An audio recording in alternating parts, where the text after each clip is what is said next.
Hello again and welcome to my Stadio platform.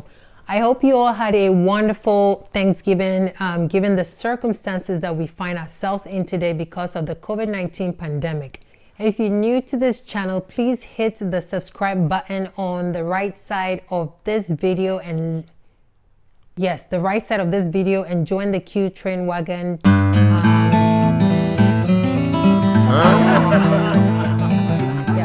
As the number of COVID-19 cases keep rising, some people victimized by it have shared their stories through the media. Today's video is to share with you some of these stories and remind you all of the severity of this disease. Some parents also took to the streets protesting against schools being closed once again as the pandemic soars through communities and well above the usual level of people affected by it. Unlike the coronavirus, which could be fatal and leave behind a long-lasting effect, if not death, which is forever, the school's closing is only temporary, and it is for the safety of the children not to become victim to this deadly virus. I know this is frustrating for everyone, but I thought that maybe after watching this video, you may want to think twice about taking the necessary precaution in protecting yourselves and your family.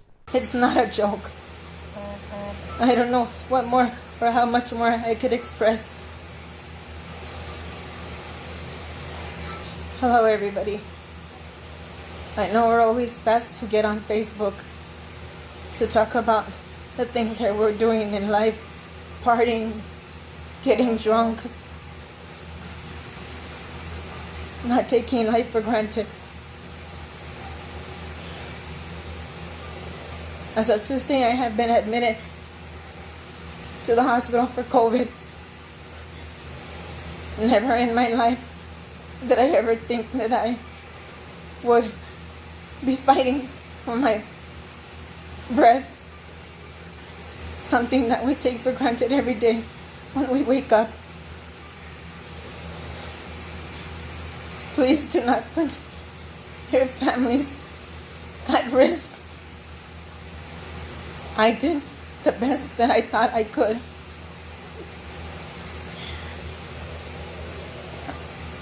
It is not worth it. Put your masks on. Don't go out if you don't have to.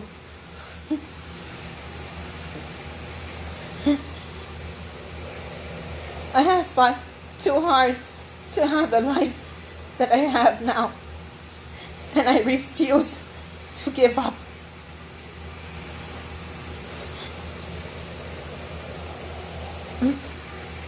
I miss my kids. I miss my husband down the hall. It feels like he's so far away. I want to say thank you to everybody who has been checking up on me and my family. But I grant you, with the grace of God, I will be walking out of this hospital. I don't know when, but I will. This is too much stress, not just on myself, but this is a lot of stress on my family. 3 years ago, I held my mom as she gave up her last breath. I'm not ready. Nobody could ever be ready for this. Everybody thinks it's a joke. It's not a joke.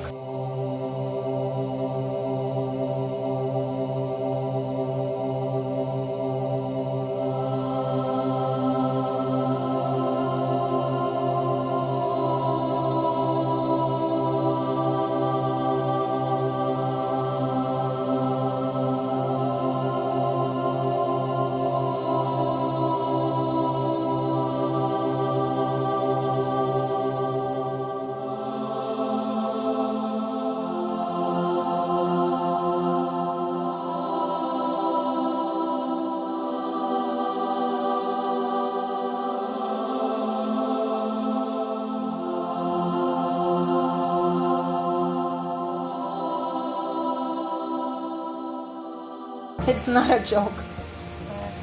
I don't know what more or how much more I could express.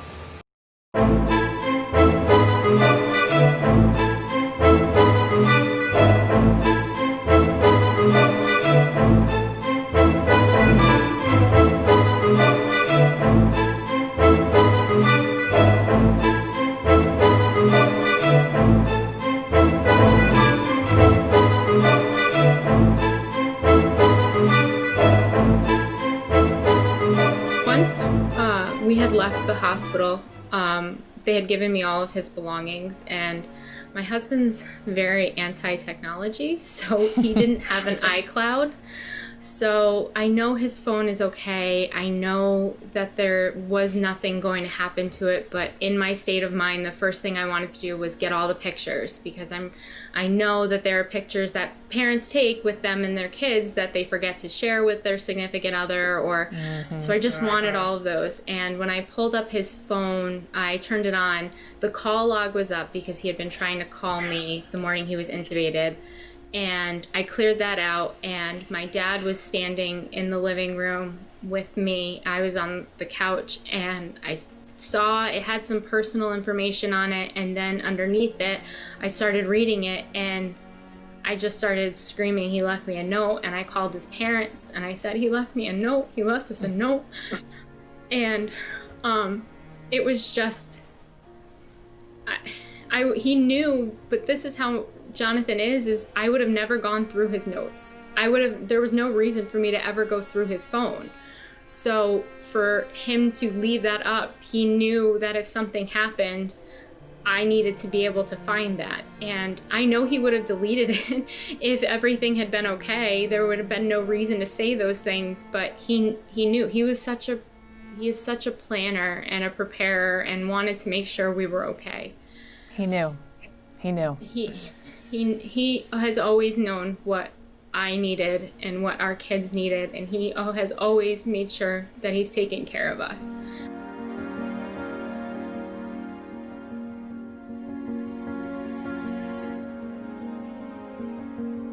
I will never let them not know what an amazing human being their father is, and how much he loved them, and how fun and goofy and loving, and he was the New England Patriots were the third love of his life, and The Office, and we could talk only in Office one-liners. That's just how we were, and he was my teammate and my best friend, and I'm going to spend the rest of my life missing that, but making sure that their kids know that, because every kid should grow up knowing that the people that raised them love them, and we're a good team, and my husband and I will always be a good team.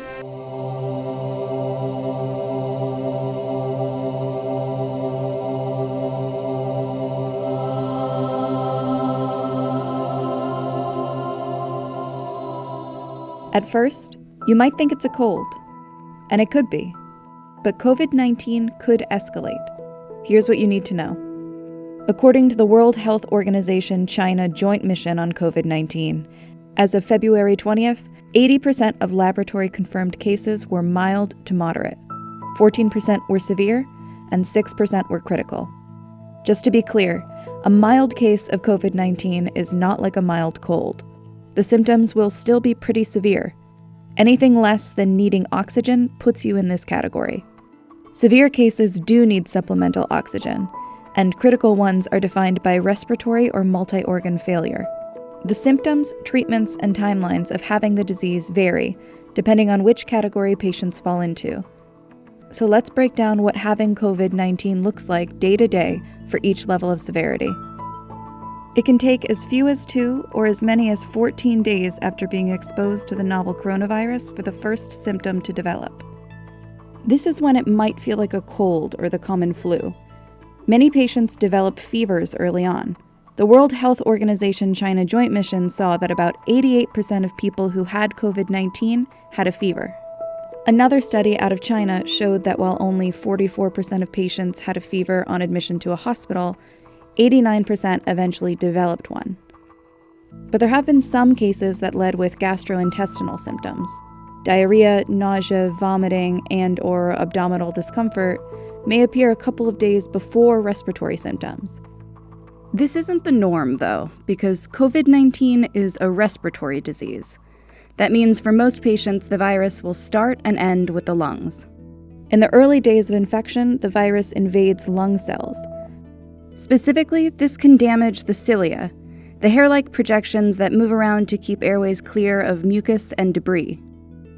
When cells get infected, they die and shed off, adding to the debris and hindering your body's ability to keep stuff out of the lungs and trachea. The inflammation causes damage, and damage causes more inflammation, and this cycle could continue until there's no healthy tissue left. And inflammation might explain why a dry cough is one of the most common symptoms. Same goes for shortness of breath and phlegm production. Other symptoms that can appear around this time are fatigue, sore throat, headache, joint or muscle pain, chills, and a runny nose. By day 5, patients with pre-existing conditions might find that they have trouble breathing, and it usually takes about 7 days for a person to go to a hospital. Mild cases, though, usually clear up by this time. But those with moderate to critical cases will have developed pneumonia, which can range from non-life-threatening to severe. Recovery time for these patients could be anywhere from a few days to weeks. For some severe and critical cases, though, symptoms can escalate into acute respiratory distress syndrome. ARDS is an illness that happens when fluid builds up in the lungs. Inflammation triggers a flood of immune cells that are meant to target the infection. They're usually isolated to infected areas, but sometimes the body goes overboard, which is when the immune cells start killing anything in their path, including healthy cells. ARDS is often fatal.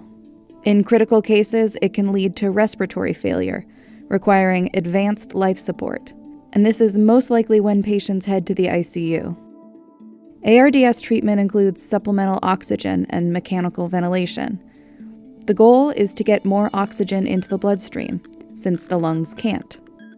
When this treatment doesn't work, the lungs are basically too flooded to get any oxygen into your bloodstream. That's the cause of most COVID-19 deaths. And even when a patient survives this phase, they could be left with permanent lung damage. SARS punched holes in some infected people's lungs, giving them a honeycomb effect. And these lesions have been seen in people affected by the novel coronavirus too. Early studies found that most people who die of the disease will do so within 14 to 19 days. And on average, people who recover are released from the hospital after 2.5 weeks. But with the most critical cases, recovery could take months. Once a patient is in the recovery period, it's possible that they could still be contagious. These people should work with their doctors and public health officials to determine when they're no longer a risk. As of now, there is no vaccine for the virus, so the best way to avoid getting sick is to avoid being exposed. COVID-19 spreads easily from person to person through coughing and sneezing, so wash your hands often and avoid close contact with people who are sick, and clean and disinfect surfaces that you use daily. COVID-19 should be taken seriously, but most cases are survivable. So stay home, stay clean. What is the first thing that goes through your mind? Please, not another one. You know, it's a prayer. It's inevitable and we know what's going to happen, but the probability of it being a good outcome is very, very low. But most are able to fight it off. Look at you! And turn the corner. Ruben Romero is feeling better after 2 weeks in the hospital and says this isn't a game. I asked why. Me dijiste que este no es un juego. ¿Por qué? Porque esto es una cosa muy seria. Because this is really serious, he says. This virus is not for people to be playing with. It's very dangerous. It attacks your entire body. I'm living it, he says. In a relatively short period of time, our hospitals have added over 600 beds. We have flown out about 84 ICU patients to other communities in Texas. The scary word is positive. I'm positive. I tested positive. We've got 2 more right now. We experienced a death in our church yesterday. This stuff is real. It's scary. We're actually sending home patients on home oxygen to recover at home. That's not something we would normally do, but there is no space. People aren't taking the precautions that they need. Yes, we're frontline here in the hospital, but the real frontline is on the streets, in the grocery stores. Wash your hands, wear your mask, stay away. I promise that the little bit of time and the little bit of effort it takes outside of here is worth it. Because once you're here, wearing a mask is better than having a tube down your throat. I promise. As mentioned in the last video, practicing social distance, wearing a mask, washing hands frequently, and sanitizing also is a better alternative to being confined to a hospital bed and not knowing if you will be among the lucky few to survive the virus. Taking the necessary precautions is simply better than having something shoved down your throat because you can't breathe and potentially suffer to death.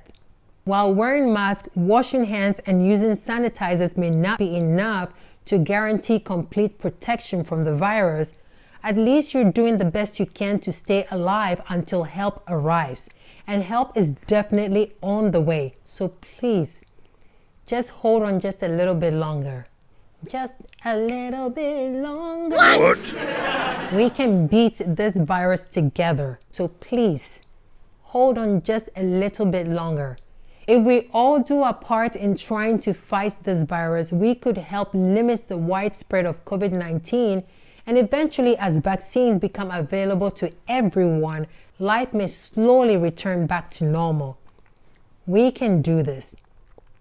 We can beat this virus. So, let us all get to work by doing the simple things required from us to obliterate it for good and to get our lives back. All right? This is all I have for you today. If you enjoyed this video, please do not forget to always give it a thumbs up. If you're new to this channel, please hit the subscribe button on the right hand side of this video to join the Q train wagon. And to all my subscribers, thank you so much for your continued support. I have my social media information on this page as well as in the comment section below this video. So click away and let's get connected. Leave all comments in the comment section or email them directly to me at suzyacunyade@gmail.com, and I promise to get back to you. Till next time, be safe and smart. Wear your mask as a courtesy to protecting others. Okay? Okay.